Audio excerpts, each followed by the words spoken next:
scris copilul? Normal că da! Oh, ce copil ascultător are. Așa mă gândeam și eu. Acum o să scriu că mama este cea mai rea din lume.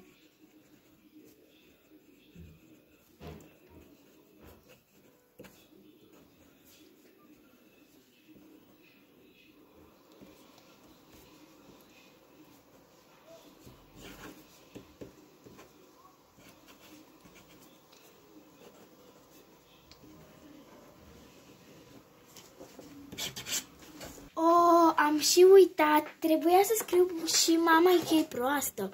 P-R-O-A-S-T-A.